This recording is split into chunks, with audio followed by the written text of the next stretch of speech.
Petite vidéo avant de commencer, j'ai vu que sur les dernières vidéos, le son était moyen. Du coup, je vais essayer de changer ça, je sais pas d'où ça peut venir. Donc j'essaie de régler ce problème-là et j'espère que cette vidéo-là n'aura pas le problème. Et je vous dis bon visionnage et à la prochaine.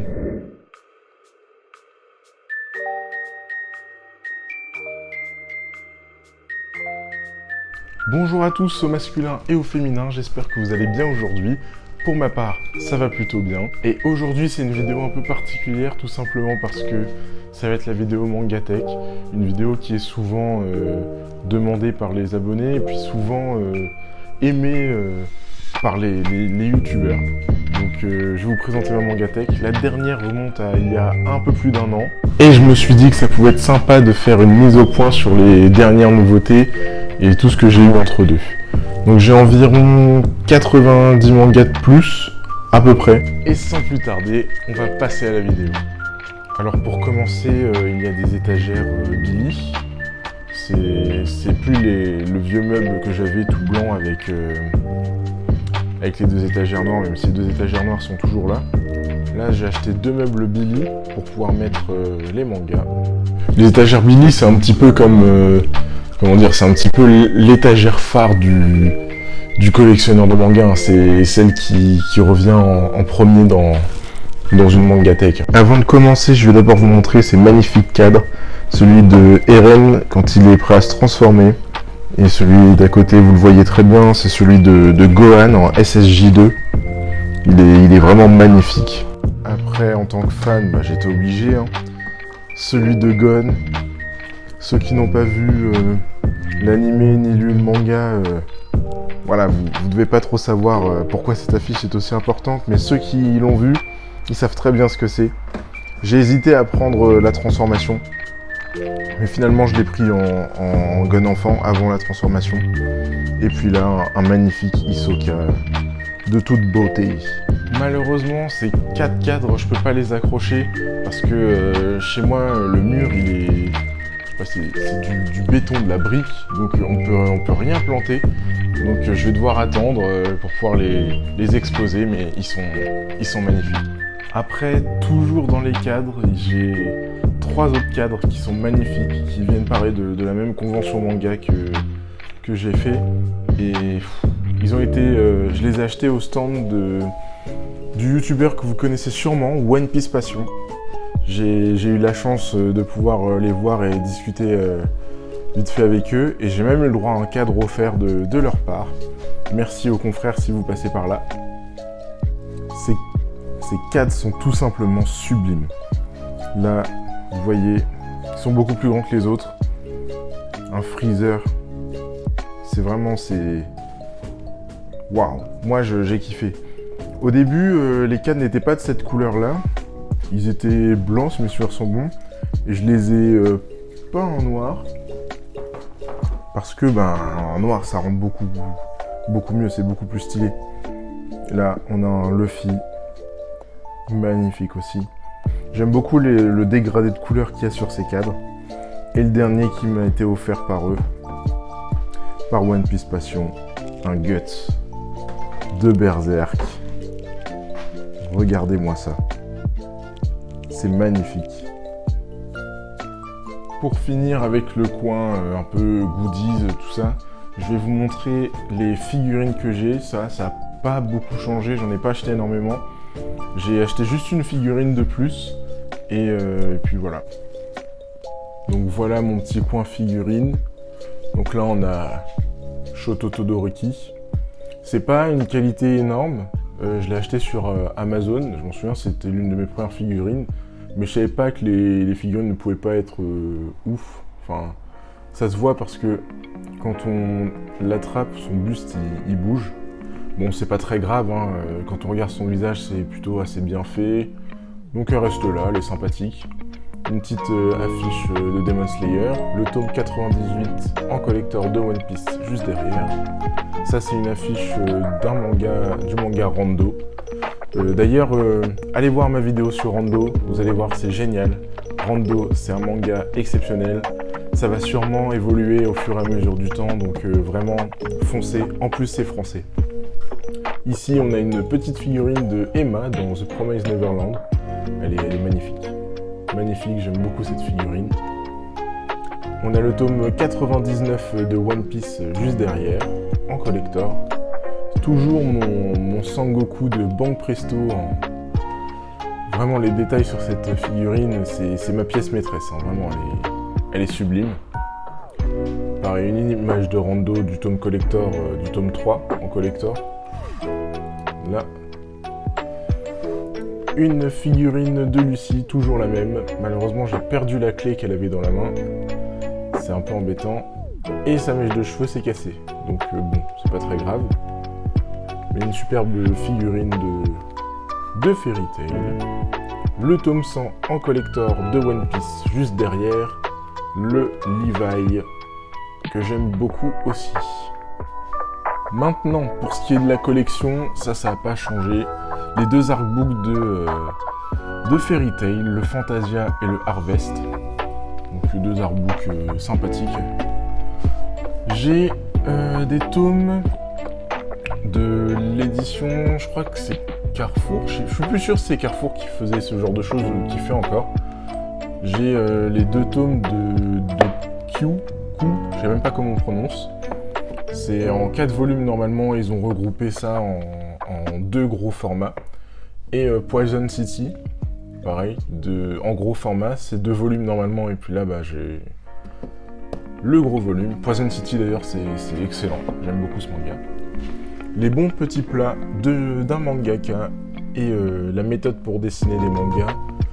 C'est fait par le dessinateur de Eyeshield 21 et de One Punch Man, Yusuke Murata, pardon. Les Kill la Kill, fini en 3 tomes. Ce côté-là, c'est le coin des mangas, des mangas finis. Après, on a du Rando en 3 tomes pour l'instant. C'est le fameux manga français. Et le tome 3, on peut le reconnaître, c'est le tome collector, celui-ci. Il est magnifique. On le reconnaît grâce à sa petite tranche en jaune sur le côté.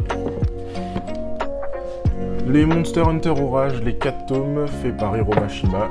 C'est pas une lecture ouf, mais ça va. Enfin, c'est pas la meilleure lecture que j'ai eue. Rosy Prose, c'est fait par le créateur de GTO. C'est très bien, comme par hasard, je sors la seule pochette à ne pas sortir. Ça n'a rien à voir avec les affiches, c'est une histoire un peu d'une prise d'otage. C'est en 4 volumes, c'est génial. Fairy Tail 0, il n'y a qu'un seul volume. Après, ici on a du tome 1 au 22 de Fairy Tail. Et là le 23 au 63. Avec tous les collectors, le 50, le 57, 60, 62 et 63. Les 2 romans de Fairy Tail, plus Fairy Tail, la prêtresse du phénix, le film. On descend une petite figurine de Spider-Man parce que je suis fan de Spider-Man. Là en haut je vous avais pas montré, mais c'est une figurine de Thor Gold, sympathique. Le Fairy Tail Plus, c'est pour savoir plus de choses sur l'univers du manga. Ici, ce sont toutes les petites affiches qu'il y avait avec les tomes collector de Fairy Tail.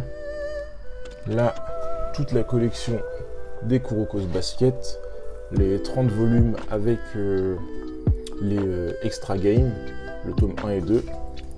Ici, du tome 1 à 13 de The Promised Neverland avec le coffret collector du tome 13. Quand on descend, on a du 14 au 20, donc toute la collection. J'ai mis le Full Metal Alchemist là du côté des mangas finis parce que j'ai pris la Perfect Edition. Je vais pas continuer cette édition là, je préfère la Perfect, elle est magnifique. Donc pourquoi s'en priver? Les Ikigami, les 8 premiers volumes. Si je les mets ici, c'est tout simplement parce qu'il y en a 10. Et je vais acheter les 2 derniers là très prochainement parce que faut pas abuser non plus. Et en plus, ça passait pas de l'autre côté. Ici, on a une magnifique figurine de Spider-Man qui sert à porter les manettes.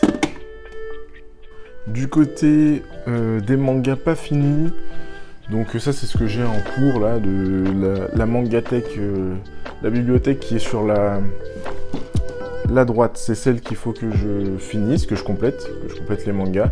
Et à gauche c'est les mangas où tout est déjà fini.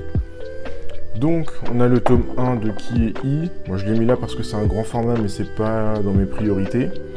La fameuse Perfect Edition de Full Metal Alchemist. Elle est magnifique, vraiment sublime. Si vous voulez commencer FMA, vraiment c'est une édition exceptionnelle. Il va falloir que je m'achète la suite très très vite. Les Spice Family, le tome 1 et 2. J'aime beaucoup Spice Family. Je n'ai pas vu l'animé parce que j'aime beaucoup le manga, donc je me suis dit que j'allais plutôt lire les mangas plutôt que de regarder l'animé, même si je pense que je les regarderai un jour. Le tome 1 à 4 de A Silent Voice, ça c'est madame qui les lit en ce moment parce que moi je les ai déjà tous lus, j'aime beaucoup.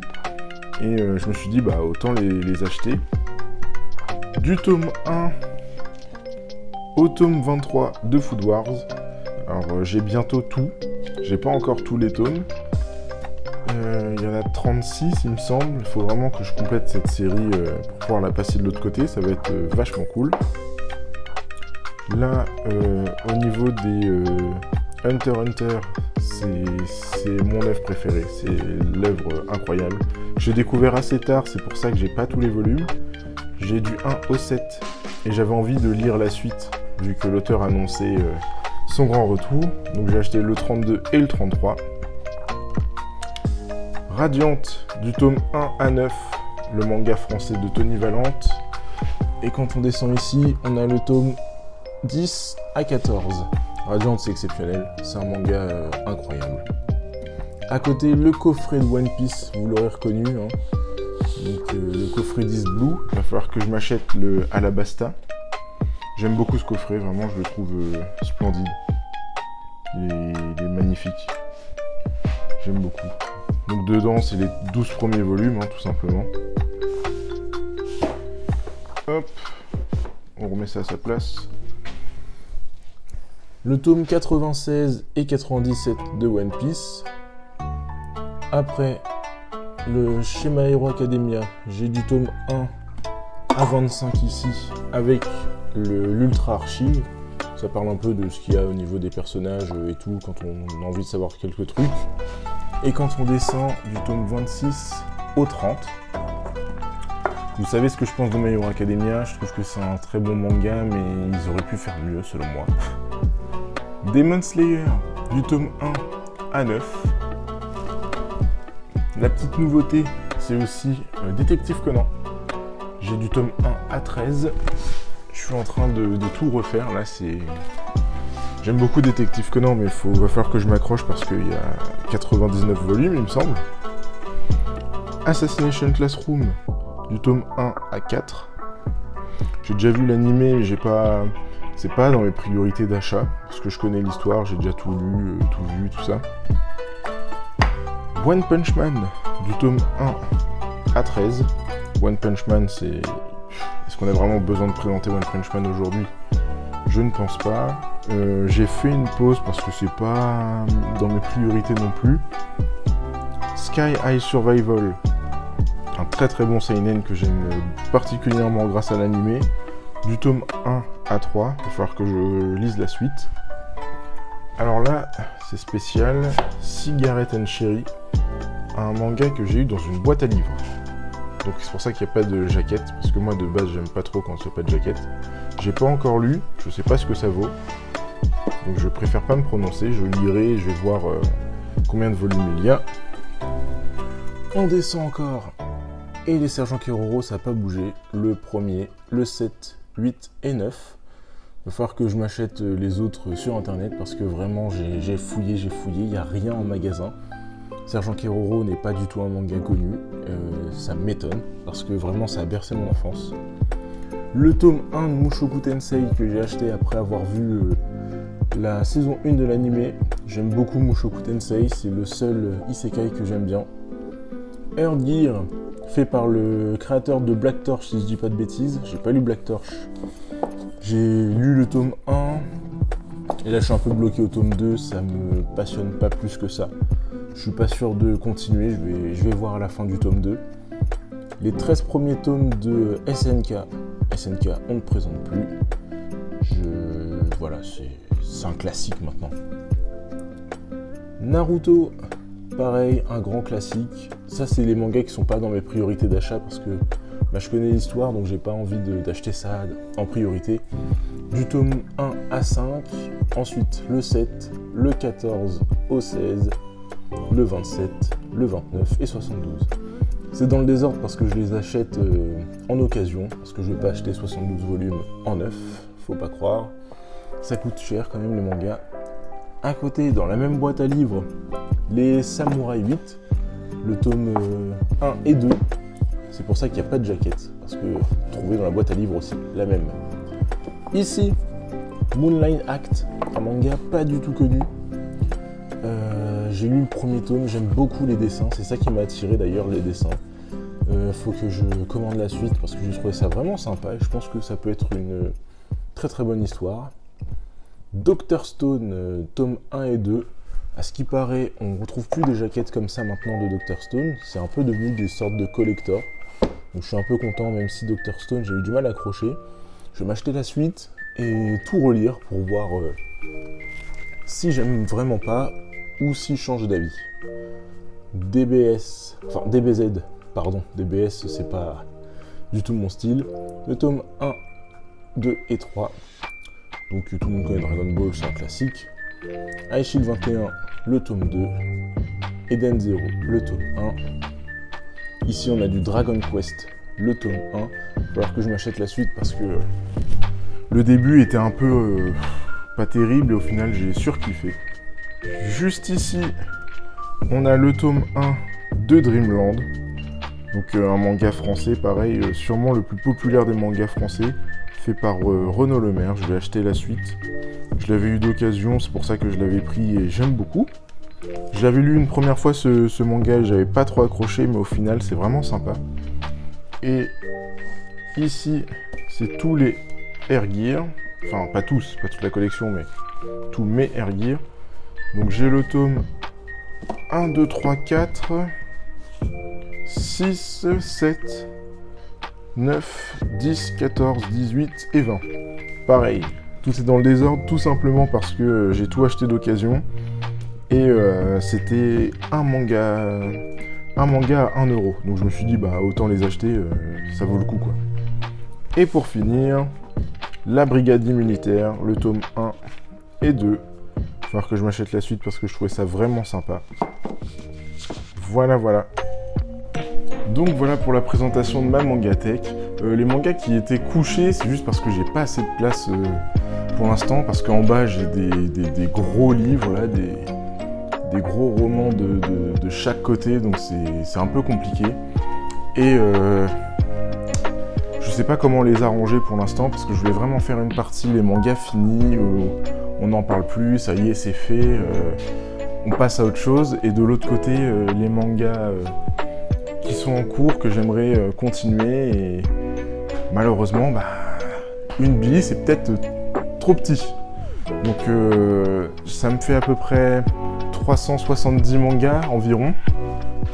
Et je vais continuer à en acheter. Je suis fier de ma collection. Je vous avais pas montré, c'est vrai. Je viens de voir ça. Une petite canette que j'ai eue dans un petit magasin pas loin de chez moi. Petite canette asiatique, Vegeta. J'aime beaucoup. Ce qui est embêtant, c'est qu'il y a un autocollant derrière et que si tu l'enlèves, ça abîme la canette. Donc pour l'instant, je le laisse jusqu'au moment où je trouverai une solution.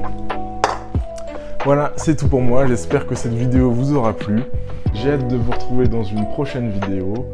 Et d'ici là, peace et portez-vous bien.